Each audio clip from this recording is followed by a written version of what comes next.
Good morning. This is Jim Moore, and you are watching Justice for America. And this is the program. Excuse me. I was trying to avoid that.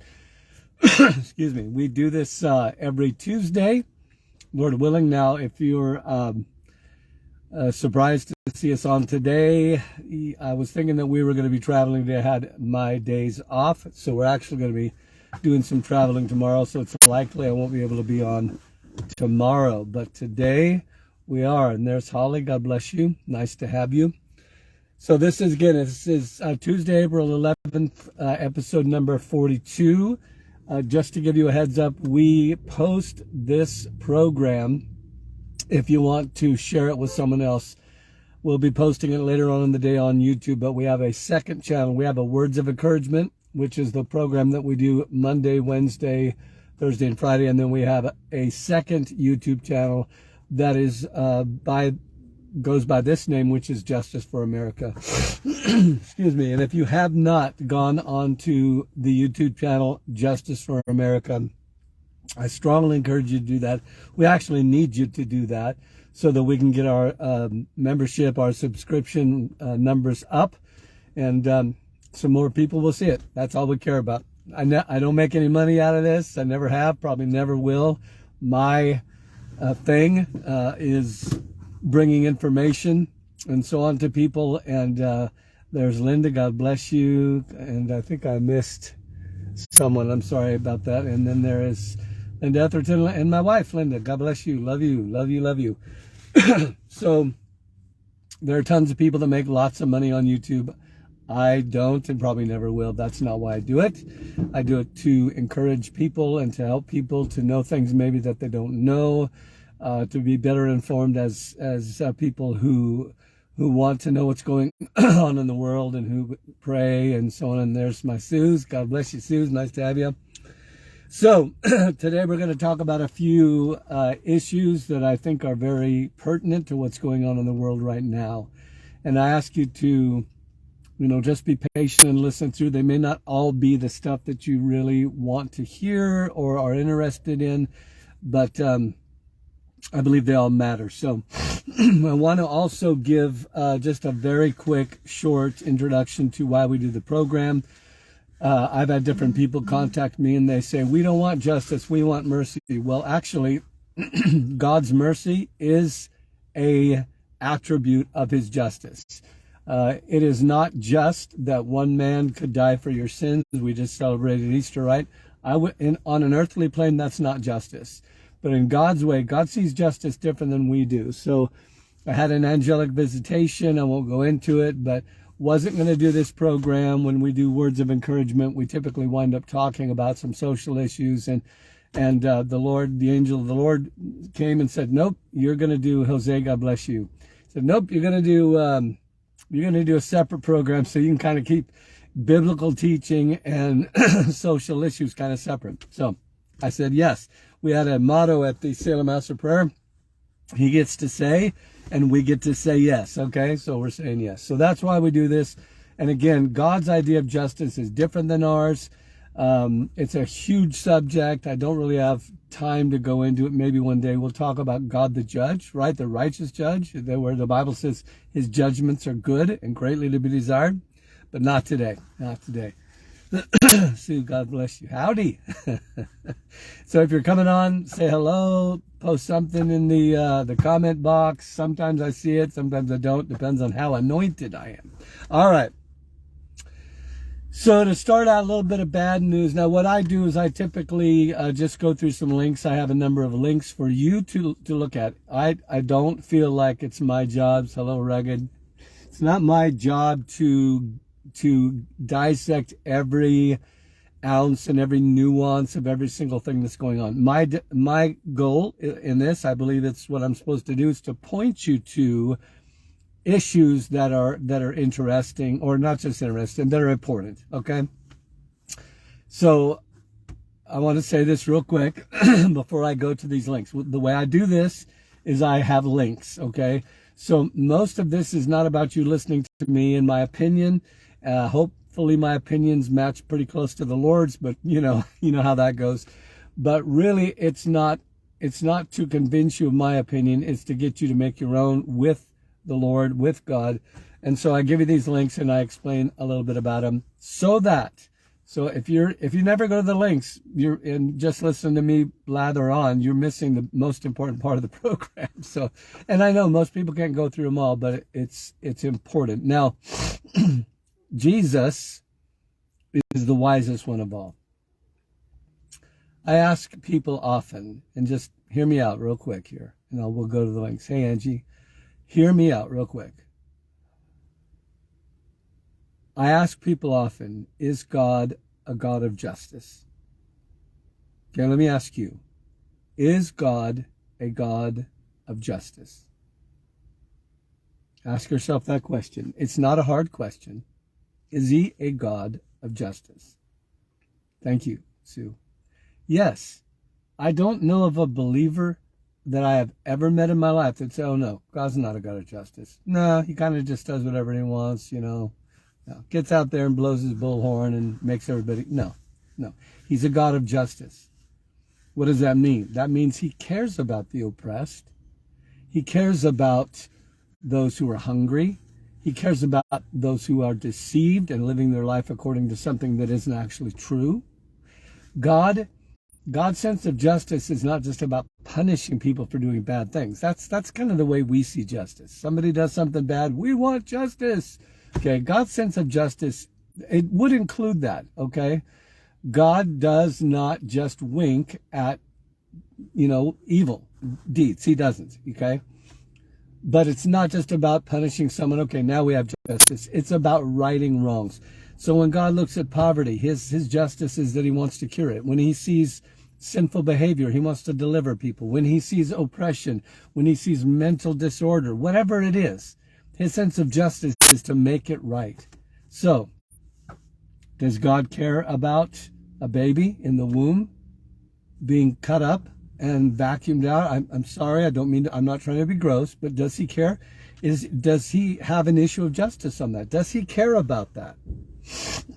Jim, why are you saying this? Because I want to care, and we say this all the time. I've been 40 years in the ministry. I've heard people say this hundreds of times. Jesus, I've seen him pray it from the the microphone and preach it from the pulpit and sing it in our songs. What do we say? Here's the phrase. Jesus, I want your heart. Show me your heart. God, give me your heart. I want a heart like David. God says that I love David because David's a man after my own heart. That means the way he feels about things. And yet I meet Christians all the time that say, oh, I just don't really care about that. Well, that's not even the issue, whether you care about it. Do you know that? Can I get Papa Jim a little harsh on you right now? It doesn't matter whether you care about it. What matters is what he cares. Quit praying for his heart if you don't really want his heart. Okay, what does God care about? Does he care about, the baby in the womb? Does he care about, corrupt politicians that are provoking people to do ungodly things? Of course, he is, by definition, a God of justice. All right. So these issues are about elevating our level of our heart to his heart. That's what it's about. And somebody says, on this program, you probably shouldn't talk about God at all. That's not going to happen. I've tried, it's not going to happen. So anyway. All right. Here's the issues we're going to talk about and then some. Number one, chaos in Kentucky. What just happened? Portland's experiment gone wrong and the country goes woke. So if you don't stay to the end, you're probably going to miss some of this. You may have to come back and listen to it. But so starting out with some not so great news, another shooting in Kentucky. And again, I want to apologize in advance if I get some of the details wrong. I cover a large spectrum of things. I cannot possibly remember everyone's name, every date, everything. I'm not trying to do that. I'm trying to point you to these links so you can discover and go. And I don't typically point you to the what we call the legacy media or the left leaning that have this agenda, and they're going to tell you what they want you to hear and fashion it according to their opinion about how life ought to go. 99% of the time, I don't point you to those because I don't trust them. I don't believe they have a dog in the fight, and they're answering. You get it. These guys that are sitting in front of the microphone and telling you the news, all of them saying the same phrases, and reporting on the same thing. There's 1,000 issues a day that happen. How do they know which ones to? Well, because they're getting it handed down from their boss, and their boss is getting it from their boss, and their boss is getting it from their boss. And believe me, these guys are not sitting around the newsroom trying to figure out what they're going to do. They're getting it handed to them. And I don't trust that anymore. All right. So, mass shooting happened in Kentucky. Something we ought to be praying about. Again, this centers around the issue of gun violence, a phrase I don't like to use because it doesn't matter if it's a gun violence or a knife violence or a verbal violence or a hit you with my fist violence. It's about violence, okay? I know gun violence is unique in some ways, okay? But violence is born in the heart of children. We teach them that that is right or wrong. See, we always talk about, let's take away the guns. What a cop-out. No, I'm sorry. It really is a cop-out. You're going to take away guns and violence will go away. Well, some of it will. If you eliminated guns from the all the citizens of the United States of America, well, they'd never do that because the police would have them and security people would have them. You get what I'm saying? No, if that was outlawed, all guns were outlawed, do you think it would stop violence? No. I mean, anyone with a half a brain knows that that is not. Violence is more than the tool you use to perpetrate violence. Did you get that? Violence is more than the tool that you use to perpetrate violence. Now, some tools make it easier than others. It's harder to kill someone with a rock than it is with an AK-47. Okay, it is. It's just the truth. And I'm not about giving you the left's policy or the right's policy. I am about giving you the truth, and that is the truth. Okay, and killing someone with a weapon of mass destruction, that's a lot easier, isn't it? Okay, so a rock versus a WMD. Okay, well, duh. You can't outlaw a rock, okay, but you can outlaw a hand grenade. You can outlaw, you get what I'm saying? There are some things that should be outlawed. Now, when it comes to the issues of guns, I'm not going to go there right now because I'm not. Okay, you have to think about that. Okay, should there be any laws? What should there be? This issue always brings this up. Now, and again, I talk to people constantly about this. Don't just make this a political issue. Now, listen to me. Just a political issue is still an issue. Abortion is a moral issue that has come into the political realm. I don't get into politics. Well, you're dumb. I'm sorry. I'm going to offend you. You're dumb. You can't take a moral issue and put it in the political arena and suddenly it's not a moral issue anymore. And no, I'm not going to talk about that because I don't want to get my hands dirty. Listen. That's not the Lord. I'm telling you right now. You may think it is. It might sound pious to you. I know I'm going to lose some people right here. It might sound like that's some kind of a godly thing, but it's really not. Okay, so I am not seeing any names here. Hi, Dana. Well, I'm seeing some.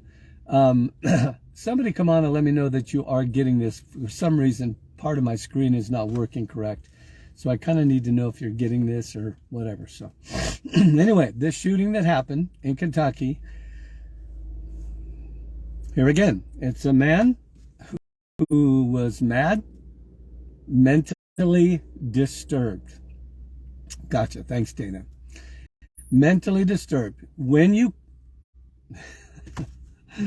I know I'm Captain Obvious sometimes, but that's what we need today. Are you listening? We need Captain Obvious today. Dear God in heaven, help us to quit dissecting something to the minutia. A person that kills people is clinically mentally disturbed. All right? So here we have a man. Who knows? Did he watch too many violent movies? Did he play, violent games? I don't know. Did he get mad at his mommy and daddy? Is he a persecuted person? Was he abused as a child? I don't know. There are all kinds of reasons people come to this place. Okay? And what we do typically as human beings, instead of going to back up to the root, we just go to the thing. Well, we got to ban guns. Okay? well, what happened to the guy I saw the other day in other countries that have banned guns, where lots of murders, maybe not as many, but lots of murders take place, but they do with another instrument. Okay, there's a deeper issue in the heart of somebody who walks into a bank because he's ticked off that they were going to fire him and starts shooting random innocent people. That's insanity, and that's the issue that has to be dealt with. All right, but in addition to that, like I started to say and forgot, my thing is we need to pray. The issue of violence is massively on the increase right now, massively. And here's the point I do not want you to miss. If you don't hear anything else, please do not miss this point. We, as a culture, okay, maybe not you, but a culture, are promoting the increase of violence when we say it's okay because we have a righteous cause. All right, I'm going to say that again. I really need you to stop and think about what I'm saying right now. As a culture, we're actually increasing violence. We're promoting the increase of violence, maybe not intentionally, when we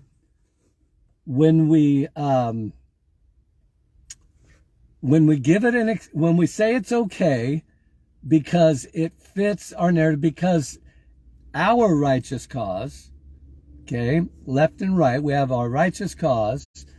We are teaching each other that it is okay, and I'm going to give you some evidence of that. It's okay to act out in violence as long as your cause is right. I covered this yesterday in the program.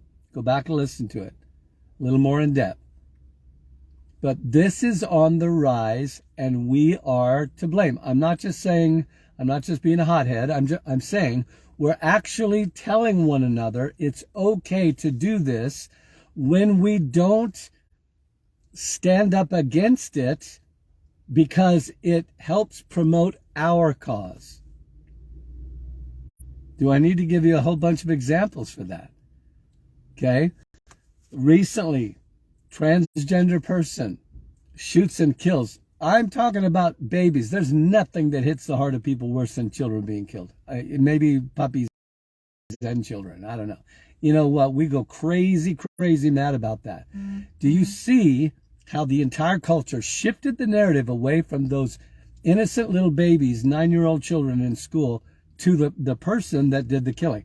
Now, in other words, are you listening to me? I'm not anti the person or anti their needs or anti their mental disorder. But what I'm saying is we jump on board and we actually give a hall pass by our silence or whatever to that issue because it fits what we're fighting for. So we're fighting for trans rights. So we go, oh yeah, we get it.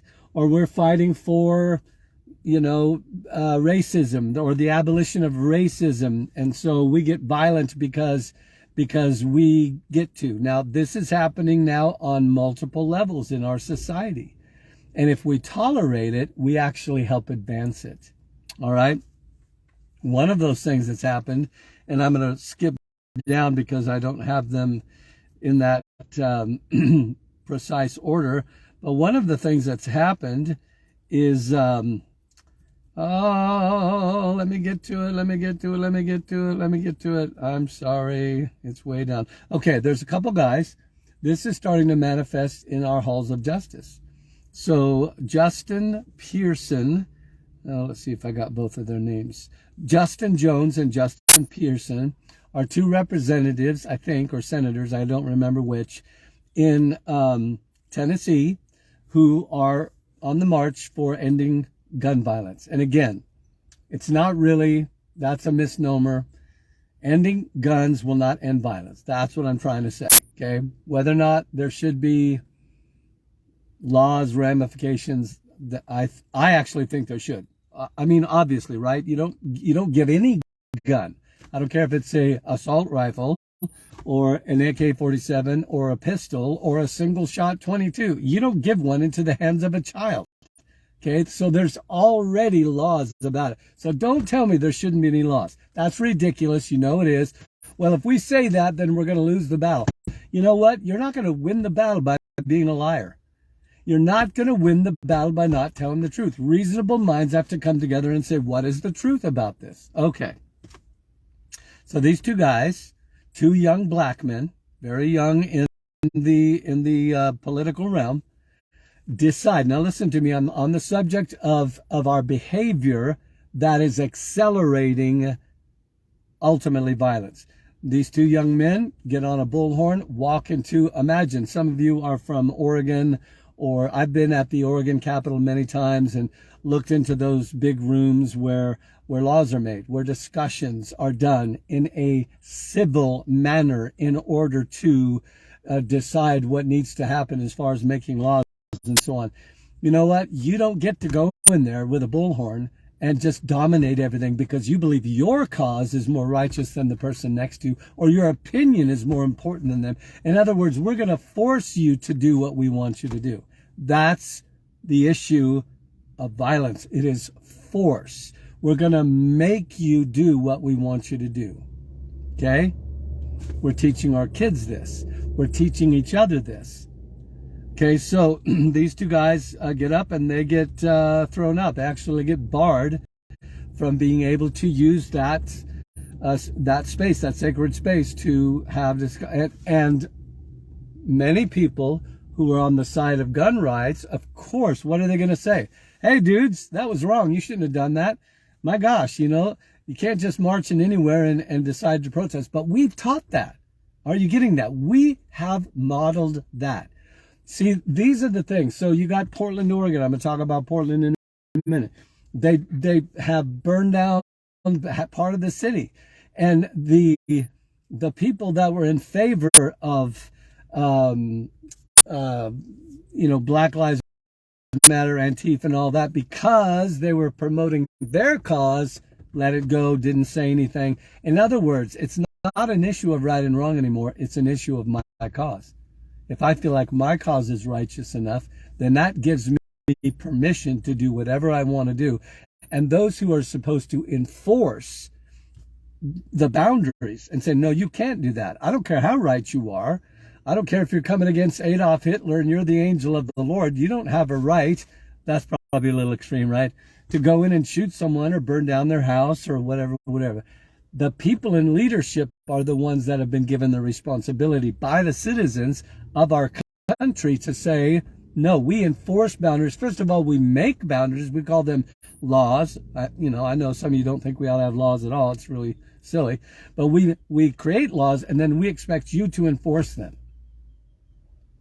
I saw one the other day. It's in here somewhere, where, I think it was in Texas. Actually, it's in here somewhere. In Texas, where a trans person who feels their cause is right, and maybe isn't. I'm not even talking about that right now. I'm talking about any cause. Comes up to the podium and takes over, just like these two black men did. And of course, they're making it an issue of race, and it's not. It has nothing to do with race. Nothing to do with it. It has to do with decorum. Anyway, so this young trans person gets up and gets their moment to speak their piece. And like everybody else gets, you get your 5 minutes, whatever. And they have people around them and they don't surrender the mic. Just like having the bullhorn, the two young men, okay, they're just not going to surrender the mic. Okay, we're going to force you. We're going to dominate. Well, so what happens? Well, then what about the next person who's going to do the same thing? Can you see how this devolves into chaos? And then it just becomes, are you ready for this? Whoever's the strongest wins. Whoever has the loudest voice. Or maybe if you can't outshout each other, then you go to fighting. I have seen this on the streets of Salem, Oregon many times. We did an event a couple of years ago, David Stent. We've been doing it for 8 or 9 years. Thank God that he commanded us to do that. And he had a reason. Okay, I'm not going to go there. But we watched one year where BLM and Antifa were on one side, and Patriots and Back the Blue and all that were on another side. And almost every time they wound up coming to the middle, and they'd start yelling, and their yelling would get louder, and somebody would get aggressive, and the fists would start flying, and before you know it, people were fighting, and God forbid if there was a gun, and somebody could get killed. Okay? Seen it, it's happened many, many hundreds of times. We were there, we had our tent, we were praying, and the two came out into the middle of the street, and we're kind of like in between them. They come out in the middle of the street, and what happens? The Holy Spirit came upon them, and they could not fight. They would not fight. First time I've ever seen it happen. That is divine order. That's how God does things. They actually got together and talked. We saw them having conversations. It never happened before. Why? Because this is God's way.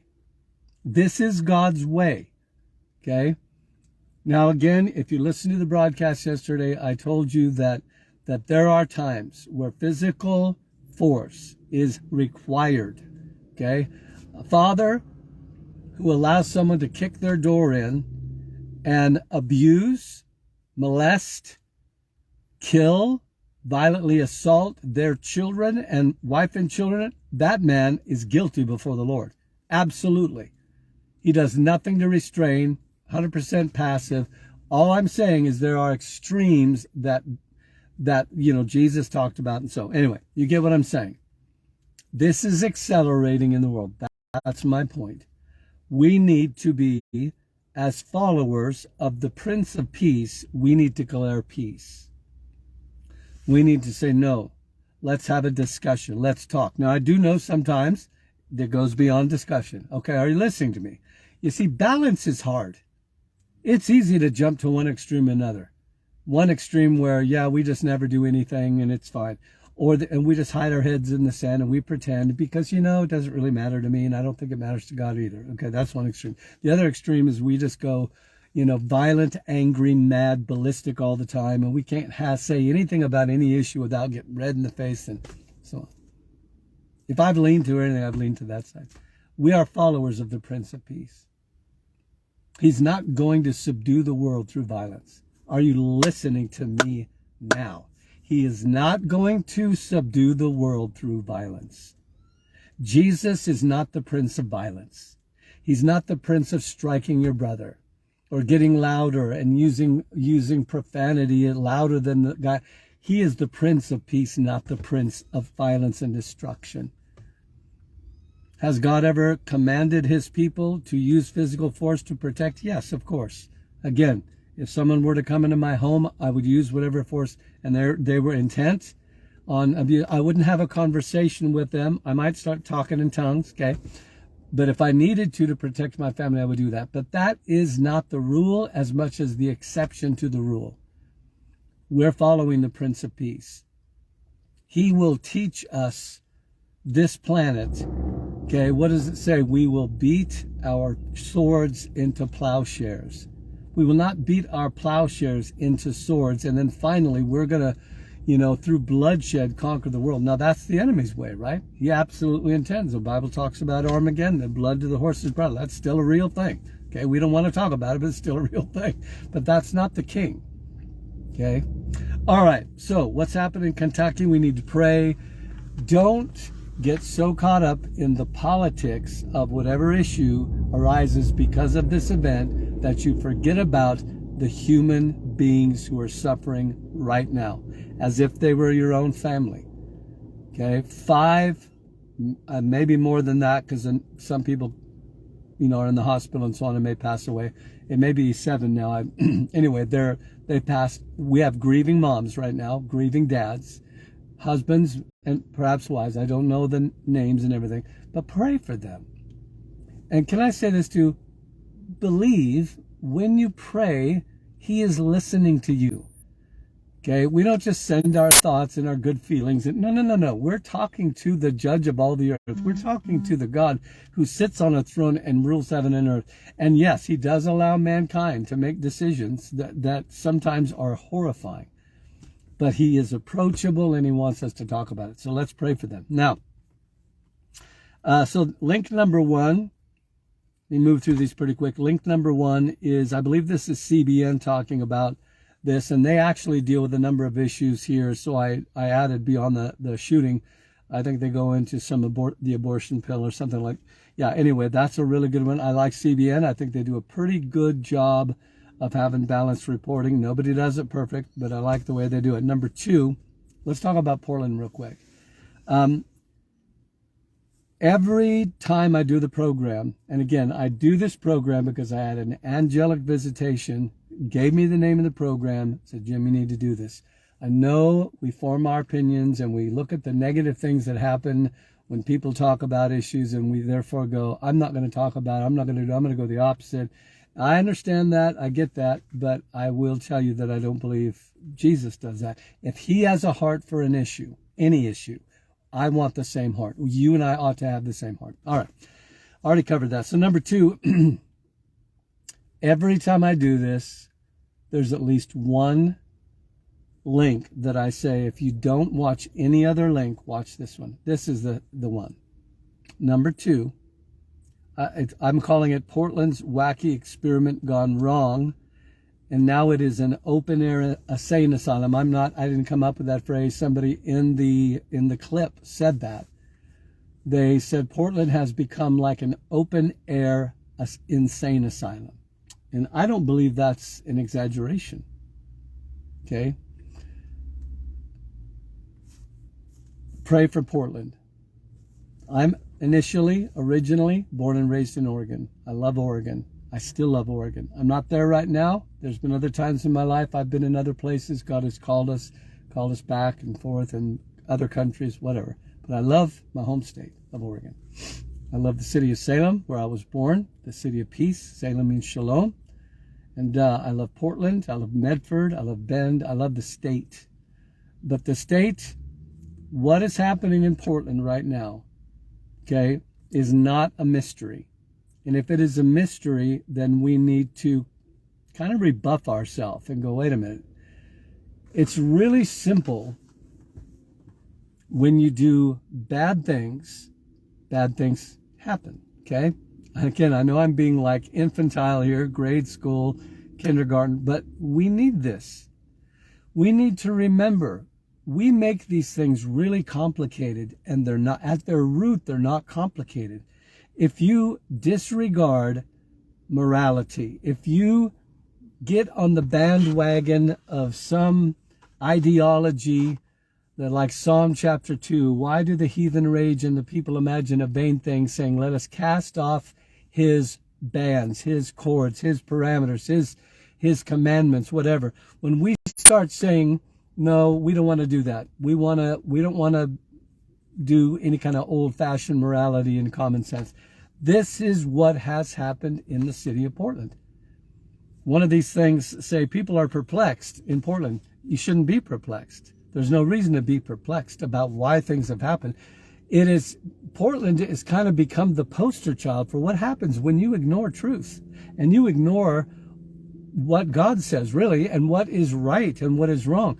You cannot govern with a mandate. I'm going to call it the woke mandate. You cannot do that and expect good things to happen. Okay? You walk in every day to the house and slap your spouse in the face. Good things are not going to happen. You every day eat Twinkies and donuts, bad things. You get what I'm saying? It is this thing about cause and effect. And sometimes over time, people go, well, let's do it differently. Okay? Because they don't want to believe that the reason things are getting worse is because we continue to do what is not right. Okay? So you want to see what? Governance, and hear me now again. I feel like I'm always talking about this because people have such a negative bent about governing. Governing is of the Lord. It is. The scripture, it's easy to see that governing is of the Lord. While we're on earth, okay, he's the King of kings. That's governance, okay? He is the governor over all government. The Bible says the government will be on his shoulders. So don't you point at governance and say it's evil. It's not evil. It's only people who govern that can be evil or good. So when it comes to governing, if you govern incorrectly, bad things are going to happen. And God doesn't want bad things to happen. How do you know that, Jim? Because he said to pray for all of those who are in authority. When was the last time you, friend of mine, prayed for anyone in authority? I mean, with a genuine, sincere heart. I know it's so easy to get caught up in issues. We forget about the people who are guiding those issues and being perhaps manipulated by unseen forces. We need to pray for them in obedience to the very commandment of God. Pray for all those in authority. Well, what's he talking about? He's talking about governance. Governance from the highest level all the way down to the family. Because moms and dads, you're governing your home, aren't you? Oh no, I just let everything happen that needs to happen. No, you don't. Some of our philosophies that we come up with are just ridiculous. Anyway, don't want to get on a tangent. If there's anything you should watch, so listen to me now, hear me what I'm saying, so that you can pray. These are the two ones you need to watch. Okay? You need to, because they're in your backyard. And as long as your feet are in this state, the state of Oregon, okay, or wherever your feet are, God didn't put you there just to give you a vacation or to make your life the best possible life you can have. He wants that, of course he does. He put you there because you are his representative, and he wants you to, at the very basic. Nobody gets away from this one thing. Nobody gets a hall pass on this one. Maybe you don't do this. Maybe you don't call your legislature. Maybe you don't blah, blah, blah, whatever. Here's the one thing you don't say, I don't do that. Intercession. Jesus is a great intercessor. He's called every believer to pray, period. And not just pray about your own stuff, really, right? Because that's what we do. But he says you pray for those. Yes, pray for your own stuff, of course, and your family and all that. But he says you pray for those that are in authority. So how do you pray if you don't know? If you're a citizen of Portland, I'll bet you're praying already, okay? But you need to watch these and see what's happening there. I could never explain it as good as this video can. I know that you think you know, but you need to stay abreast. So watch it. Number 3. This one I'm not going to talk much about, but I do want to say this video is very interesting. We've been hearing for years about putting chip implants in people, and some people believe it's a mark of the beast. Some people don't. I'm not going to argue that. All I know is nobody's going to put a chip in my hand where I can scan it under a scanner, or if I don't have my hands in my forehead. I take seriously the fact that God, not John the Beloved on the Isle of Patmos, but God.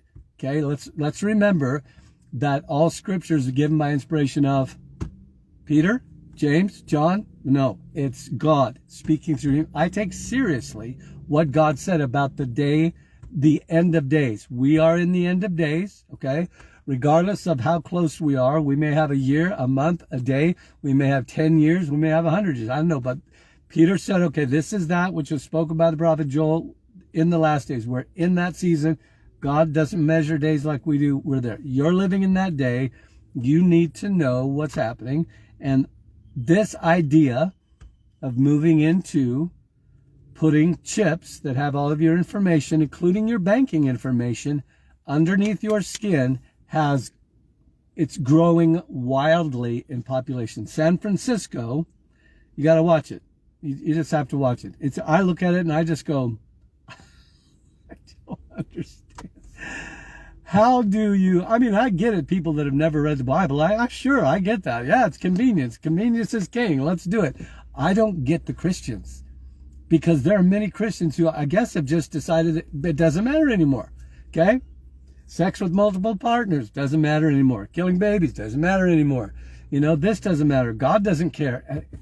The scripture says in the last days, because iniquity, and iniquity means casting off lawlessness. It's not just making a mistake. It's deciding that something God says, in the laws of God, the commandments of God, New Testament and Old Testament, is no longer relevant. That's what iniquity is. And it says, because iniquity will abound. In other words, people say, I know God said that, but I just don't think it matters anymore. Because iniquity abounds. You know what happens? It says the love of many will wax cold. You cannot cast off the right and wrong that God says and expect you to have a hot love for Jesus. You won't have it. You won't. You'll lose it. Why? Because God is always right and we are not. Okay? So we're living in that day right now where it's like the blinders are coming on people. Not everybody. I believe when people turn back to the Lord, and this is why, and again, I'm preaching, I know I am, but why evangelism and loving people into the Lord and speaking the truth in love is so important, because all of your argument may not do a thing, but one encounter with Jesus can change everything. So that is our most important goal. Okay, if we had a perfect world and perfect laws and everybody, everything is judicially and governmentally what we would hope that it would be according to righteousness and God's standards, that still would not necessarily equal the saving of a human soul. You get that? I'm just saying, you make sure you keep number one while you're doing all the other stuff. All right, so watch that. People getting the mark of the beast. I mean, you're literally, well, I can't say for sure it's a mark of the beast, but watch it. You see them scanning their hands. They're celebrating it. They think it's wonderful. All right, number 4. Canada is attempting to pass a law. The issue of the trans thing is way bigger than you understand at this point, okay?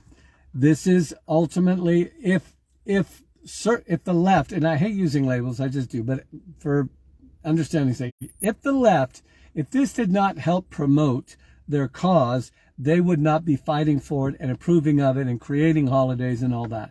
So and this is in Canada, they're trying to pass a law, I don't think it has been passed yet, that would fine a person up to $25,000 if they came within 100-meter, that's about the size of a football field, circle around any drag event, which are definitely, unmistakably, without contradiction, aimed at your children. They're not even denied anymore. I don't know about you, but my children and my grandchildren are sacred to me, and I have a responsibility to raise them up in righteousness before the Lord and to teach them the truth and to show them the way that they should go. And to say that these people are not grooming and they're not trying to convert the way they think about sexuality in general, and that, hey, I have actually heard people now preaching. I watched one yesterday where people are starting to preach from the pulpit that Jesus is 100% for this stuff. All right, so you want to watch that. Number 5. This is basically talking about, I'm not going to go into what's going on with ex-President Donald Trump, or some you say president, whatever. It's just interesting to me, and I'll say this real quickly, that what is happening, there is such a contradiction of of righteousness and truth. So we let one man, the son of one president, we give him a hall pass on absolutely easy. We're talking about a mountain of evidence. There's no supposition here left at all. A mountain of evidence of bad things, illegal things that have been done. We let that go. We don't even, and yet we look towards a former President Donald Trump and look and search and try. This particular link shows some people on the left who are very disappointed that the charges that have been brought against Donald Trump are ridiculous. They're really not, they're hoping for some big thing, and they themselves are saying, we're really disappointed that this is such a non-thing, okay?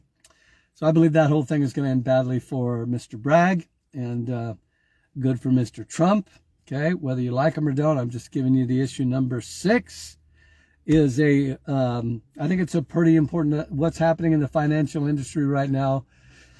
Love to talk more about that, but I've kind of used up a lot of my time here. So you want to watch, if you want to know what's going on with some of the things happening in the EGS and CEI, I will say this, the number 6 about the finances, and then the one following that, you need to familiarize yourself with what some of these acronyms mean. You really do, because they are, let me just tell you this, they are going to personally affect you in a short amount of time. Personally affect your purchasing power, your banking. It will touch you personally. And I'm sorry to say this, I'm not trying to sound sarcastic or mean, but it seems like lots of times we just don't have that much concern over things that don't touch us personally. This is going to, you need to know about it. Number 7, same thing. Basically, people in the know are saying there's going to be only about 6 main banks left. Why does that matter? They will tell you why that matters. Number 9 is about a blackout at the border. This is an individual at the border who is saying that the governance of our country is literally fighting against our ability to keep people from flooding into by the millions into the country. I don't have time, but you can go there. Really, again, these are I don't know, however many, 10, 12, 15 that I have out of many, many. I think these are really important. Some of these are readers, some of them are watchers. Number 10, I already talked about that the two, excuse me, Justin Jones and Justin Pearson being thrown out. There's a couple on that. And then the person in the Texas Senate who would not surrender the mic talked about that. Why wasn't Hunter Biden indicted on multiple absolutely verifiable charges? Why yet? If you can't see how this thing works yet, this is not about a conspiracy. This is just about right versus wrong. Okay. And then number 13, that Taiwan and China recently, if you missed it in the news, Taiwan is fortifying their means of protection because China is surrounding Taiwan right now. Basically, they've got like 17 vessels. I don't want to quote numbers because I'll get them wrong, but they have sent a huge amount of their armada, amount of their forces to surround Taiwan right now, intimidating. I think they're still hoping that intimidation will cause them to surrender their sovereignty to China, but they're not going to do that. We are sworn now to protect them. This could easily escalate into another Russia-Ukraine thing. I think it actually probably will, unless a miracle happens, because they want that island, and they're going to do their best. I think they're going to try to take it. So that's important to know. Now, the last two ones I'll talk about real quick. I'm not a big country music fan, okay? My dad was. Skipped a generation. My son is, I think most of my kids kind of like country music. So country music, there are a lot of these industries now that are going woke. Now, what I mean by going woke is they're saying, yeah, whatever the culture is saying is good and popular, we're going to say yes to that. Now, can I just tell you this real quick? When you watch number 14 and number 15, and your heart is moved by them, okay, I would say these two are next to number 2, which is talking about Portland. I would say that's the first most important, and then the second and third would be the last two. When you watch these and your heart is moved by them, you need to realize that this is not a conflict of politics, and this is not a conflict of it all comes down to light and darkness. But Jesus said that the love of money is the root of all evil. The reason Budweiser Light and the CMT, it shows the country music. And I know most of you didn't see this, okay? This is important, all right? You need to hear this. Hi, Mom. The Country Music Awards, the CMT, I guess is what it is. Again, I'm not that familiar, but you know how the Grammys and they all do their big award things and whatever. So they bring up 5 men in drag outfits, with cowboy hats and stuff to do a dance.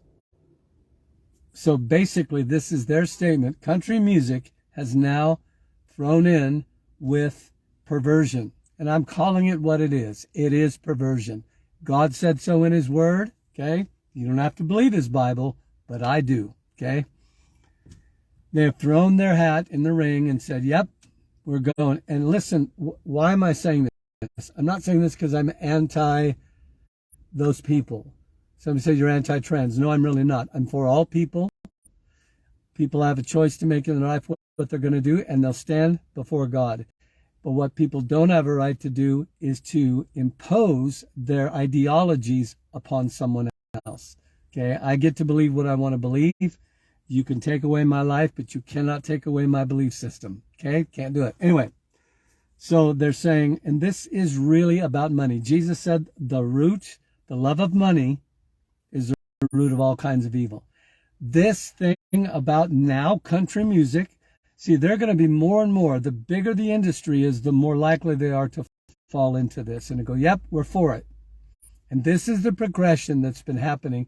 that drastically shift the moment our country said yes to same-sex marriage. That's really when, I mean, it started way, way before then, all the way back to the dawn of time. Okay, Sodom and Gomorrah. I mean, it's been in our history forever, but made a significant shift at that point, and it's not over. It's going to end in the attempt, which is already happening right now, to legalize pedophilia, or what they're calling, that sounds a whole lot nicer, okay, because pedophilia is a horrible word that, has such negative connotations. So now we're calling it minor attraction. It will go to that, or at least an attempt to that. But I believe through the prayers of godly people, that can be overturned. So you're going to want to watch the country music thing. And then the very next one, and I know I hate to end on a bad note, but I've got to say this. Most of you know who Chris Rock is. He's a black comedian. Funny guy, he really is, and at least he has been. Well, he's the guy that Will Smith got up in was it the Emmys or the Grammys? I don't really care. Walked up Will Smith, he said something about Will's wife. Will Smith walks up, smacks him in the face. Huge thing, blah, blah, blah. Okay. So this has actually propelled Chris Rock into a new level of admiration and fame and so on, because he was struck. Okay, right or wrong, I think it was wrong, but whatever. Chris Rock is doing a show where he talks about abortion. Again, you must watch this one. He talks about abortion, and it's just a short clip.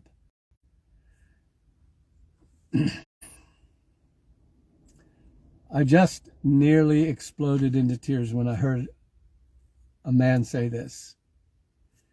He made jokes about going into an abortion clinic so many times that they give him a punch card, and that he gets a free gift because he comes and he talks about, I'm a man that has paid for many abortions, and he's joking. It's probably not entirely true, but he's making light of the murder of children. And then he flip-flops, and this is the insanity of it, he flip-flops to talking about his own little girls and how precious they are. So at one point, he's making jokes about, and everybody laughs. This is the part that I hurt over. Everybody applauds him and laughs and thinks it's great that he is talking about how many children he is paid to abort or to murder. True or not, he's making a joke out of it. He believes that's acceptable. And then he goes on to talk about a woman's right at so-and-so. The insanity of saying, I love my little girls and their life is precious, but the other ones I killed are not. It's just, again, I hate to end on a bad note, but my point in this is the battle, okay, when Roe v. Wade got overturned, I remember telling people, it was like the Lord came onto my spirit, and I told people, I said, listen, this is not over. Don't relax. Don't stop praying about this. Don't stop going to God about it. Remember the movie The War Room? Get in your little war room, put some pictures up there about praying for abortion, and let this be an issue in your mind and heart. I know many people that it was at one time and now it's not, and it's still important. Okay. Amen. I'm going to stop. That's all I'm going to say. I hope you guys have been informed. Again, now it's your turn. Okay. I did my job. I did my research. Now it's your turn to go through these. One way I tell people, I know some of these are long. I try not to do the really long ones, but there are some long ones. I usually don't watch it all. I can't because I don't have time. If I have 16 videos on here and every one of them is an hour long, that I don't have 16 hours to watch. Okay, I don't. So relax, calm down. But now it's your turn. Be diligent. I'm not asking you to spend all your waking hours being informed. I'm just saying take a few minutes, go through these, and allow your spirit. Are you listening? I'm going to end with this one more time. If God cares about it and you don't, that's a problem. First of all, ask yourself. You be honest. Don't just, this is out of my comfort zone. I can't stand it. No, you be honest with God. You take a minute and pray. Say, God, what is your heart about this? And then measure what he shows you next to your own heart. Does your heart for any issue, big or small, match the heart of God. Okay, quit asking for his heart. Okay, I'm pointing myself too, because how many times, because we say these phrases, don't we? Oh, Jesus, Jesus, you give me your heart. Do you really want his heart about this issue? Then ask for it. And then measure where your heart is next is, and say, Lord, bring my heart up to the same place as yours. Does that sound right? Okay. All right. Love you guys. Sue, we'll see you in a little bit. Thank you all for your comments. Thanks, Dana. I'm sorry I didn't read most of your comments. I'm on a roll. But I do love you all. And we're going to be in Salem soon. I sure hope you're planning on being there for our 20-year shop Salem House Prayer anniversary. God bless you. Love you. And as always, share this with someone else and give yourself permission to have a great day. Bye-bye.